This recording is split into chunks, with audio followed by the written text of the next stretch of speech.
안녕하세요. 21세기 샤먼의 아바입니다. 오늘은 그동안 신비주의, 오컬트, 리추얼, 음모론 등에 관심이 있는 여러분들을 위해 입문자도 재밌게 보면서 실제로 깨달음을 얻을 수 있는 애니메이션 10가지를 추천하겠습니다. 입문자용 5개와 심화과정 5개를 나눌 건데요. 일단 심화과정 5개라고 해서 진짜 메시지만 있는 개 노잼 애니메이션을 넣진 않을 겁니다. 적당히 재밌게 볼 수 있는 것들 위주로 선별을 했고요. 입문자용도 말이 입문자용이지 사실 다 유명하고 재미있는 만화들입니다. 그러나 그 내러티브는 굉장히 풍부하고 깊습니다. 모든 이야기들의 원초적 시작이 바로 신화와 종교니까요. 우선은 입문자용 5개 시작합니다. 첫 번째는 당연히 진격의 거인입니다. 제 채널에 무려 3부작 분석을 올리기도 했죠. 표면적으로는 그저 거인과 인간의 전쟁이지만 사실은 우리 안에 거인을 깨우는 서사라고 할 수 있습니다. 왜 벽 안의 사람들은 진실을 모르는지, 왜 기억이 중요한지, 무엇보다 작중에서 이야기하는 거인이 정확히 무엇인지, 이것은 영지주의 서사라고 볼 수 있습니다. 구속된 인간의 정신 해방을 은유하고 있거든요. 그 외에도 일부 플롯의 핵심을 이루고 있는 게 음모론이고 다른 거 다 떠나서 존나 재밌기 때문에 반드시 봐야 하는 애니메이션이라 생각합니다. 두 번째로는 강철의 연금술사입니다. 진교조와 강철 노조의 대결로 어느 쪽이 과연 고트인가 논쟁을 많이 났는데요. 사실 강철의 연금술사는 진짜 미쳤습니다. 그냥 단순히 결말도 깔끔한 소년 만화가 아니라 진정한 의미의 영적 여정의 완성까지를 다루고 있는 일종의 경전급 서사라고 봐도 무방하거든요. 자세한 내용은 스포일러가 되니까 말하기가 힘들지만 서양 신비주의와 동양 철학이 어떻게 만나는지 그리고 그것이 어떻게 해답을 내는지 그 과정을 이렇게 대중매체로 다뤄낼 수 있다는 게 정말 놀라울 지경입니다. 반드시 보십시오. 네, 세 번째로 유희왕입니다. 이건 제가 개인적으로 좋아하는 만화기도 하고 지금도 밈으로서 굉장히 소비가 많이 되는 만화인데요. 이 유희왕이란 만화는 우리가 아는 게임이라는 것의 기원이 이집트에서부터 시작됐다는 걸 알고 주인공인 어둠의 유혹이를 일종의 봉인된 무의식이라고 생각하고 보면 이 만화가 얼마나 깊은지 단순히 기괴한 카드게임 만화가 아니라는 걸 알 수 있을 겁니다. 네 번째는 원피스입니다. 지구상에서 가장 유명한 만화인데요. 사실 원피스 1부는 꽤 고전적인 모험 만화입니다. 물론 포네그리프 같은 요소가 등장하긴 하지만 원피스는 2부에 들어가면서 오컬트와 신비주의에 관련된 내용들이 드러나기 시작합니다. 대표적으로 세계 정부와 초고대 문명이란 소재가 그러한데요. 신들의 지문이라는 책을 쓰기도 한 그레이엄 핸콕 오다 에이치로에게 영향을 줬다는 게 정설입니다. 원피스는 사실 그동안 나루토에 밀려서 일본에서나 인기 있는 만화다라는 이야기가 있는데 2부에 들어가면서 전 세계적으로 그리고 전 세계에 존재하는 모든 신비주의자, 오컬티스트, 음모론자들이 이 원피스라는 만화에 굉장히 주목하고 있습니다. 다섯 번째는 헌터 x 헌터입니다. 조조의 기묘한 모험의 후신 작품격인데요. 제가 이 헌터 x 헌터를 왜 뽑았냐면 제가 본 모든 종류의 책들 중에 이 헌터 x 헌터만큼 어떻게 리추얼을 사용해 잠재의식을 활용할 수 있는지에 대해 잘 다룬 작품이 없기 때문입니다. 사실상 가이드북 수준이에요. 그리고 이건 작중 내에서 낸 설정이 공식적으로 확립되면서 그 디테일이 정점에 달합니다. 예를 들어 작중 등장하는 프랭클린이란 캐릭터는 손가락을 잘라서 자기 능력이 강해지는데요.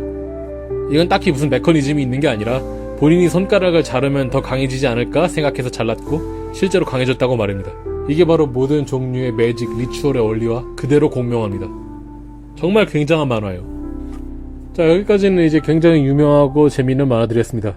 근데 이제 조금만 더 깊게 들어가 보고 싶은 사람들은 이후에 심화 과정 5개의 애니가 있습니다. 그렇다고 해서 딱히 엄청 어렵거나 재미없는 만화도 아니고 다 애니 추천 이런 거 치면 나오는 재미있는 만화들입니다. 하지만 그 의미가 훨씬 더 디테일하고 깊어지죠. 첫 번째로 슈타인즈 게이트입니다. 슈타인즈 게이트는 대놓고 CERN과 관련된 음모론을 차용한 작품입니다. 그래서 작품의 패러디 조직으로 SERN이 나오는 거죠. 근데 그 밖에도 양자 역학, 다중세계, 차원 감지 능력 등의 소재가 나오는데 이걸 볼 땐 주의하세요. 나도 혹시 호우인 쿄우마? 이런 생각에 빠지게 만들 확률이 굉장히 높습니다. 두 번째는 Serial Experiments Lane입니다. 이건 여태 소개한 애니메이션들 중에 꽤 마이너하고 딥한 편인데 사실 플롯도 꽤 직관적이진 않아요. 다만 이 애니메이션을 왜 소개하냐면 이 애니메이션은 사실상 컬트 클래식이 되어버렸어요. 뭔 개소리인지 몰라도 화면도 멋있고 간지도 난다 이런 이유 때문에요. 하지만 시리얼 익스페리먼트 레인은 명백하게 의식과 네트워크의 결합을 예언하고 있는 작품이에요. 그 점만으로도 인터넷이 이미 제2의 현실이 된 우리들이 볼만하고 작중에서 말하는 와이어드라는 개념을 우리가 소위 말하는 정신계, 멘탈계, 아스트랄계 이런 걸로 치환해서 보면 굉장히 재미있는 해석이 나오거든요.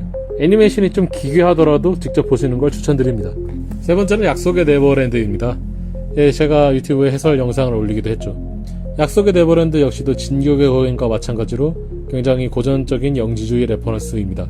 하지만 약속의 네버랜드 같은 경우는 굉장히 노골적이에요. 부엉이를 심볼로 쓰는 미네르바라는 미지의 존재가 자신들을 도와주려고 하고 있고, 이미 하나가 된 세계정부라던가 정체 모를 유일신의 존재라던가 이런 거에 관심 많은 사람들이 보면 환장할 소재들이 다수 나옵니다. 애니메이션을 잘 만들긴 했는데 이건 만화책을 추천드려요. 애니메이션이 재밌는 파트들을 죄다 잘라버렸거든요.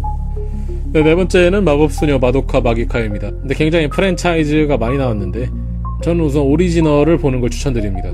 제가 기존 영상에서도 다룬 적 있는 지구 감옥과 루슈의 개념을 굉장히 잘 은유로 풀어낸 작품이거든요. 한마디로 마법소녀와 파우스트와 지구 감옥소를 함께 쓱어놨더니 이런 명작이 나왔다, 이렇게 풀어낼 수 있겠습니다. 그리고 마지막으로 데빌맨 크라이 베이비입니다. 사실 이 애니가 중요한 이유는 우리가 익히 아는 에반게리온이라던가 기생수라던가 이런 오컬트와 상징이 풍부한 만화들의 원초적 조상이 이 데빌맨이기 때문입니다. 실제로 작가 나가이고는 데빌맨을 만들 때 모종의 초자연 현상을 체험하고 일부분은 자동석유로 기술됐다는 발언을 하는 등 굉장히 범상치 않은 만화입니다. 지금 유행하는 애니메이션들도 데빌맨의 영향력에서 벗어날 수 없어요. 나는 악마도 아니고 인간도 아니다. 나는 데빌맨이다. 이 대사가 함유하고 있는 의미를 잘 생각해보세요. 오늘 제가 소개한 10개의 작품들은 사실 신비주의니 오컬트니 음모론이니 이딴 거 몰라도 정말 재밌게 볼 수 있습니다. 제가 일부러 그런 것들만 가져온 거거든요. 하지만 이 애니메이션들에 뭔가가 있다는 걸 생각하고 다시 보게 되면 그동안의 종교, 신화, 철학에서 이야기한 것들이 이 안에 그대로 녹아있다는 것을 자연스럽게 깨닫게 됩니다. 일종의 현대판 입문서들이라고 할 수 있겠죠. 21세기 샤먼의 야바였습니다. 당신이 봤던 가장 강렬한 상징이 있는 애니메이션이나 만화를 댓글로 남겨주세요. 감사합니다.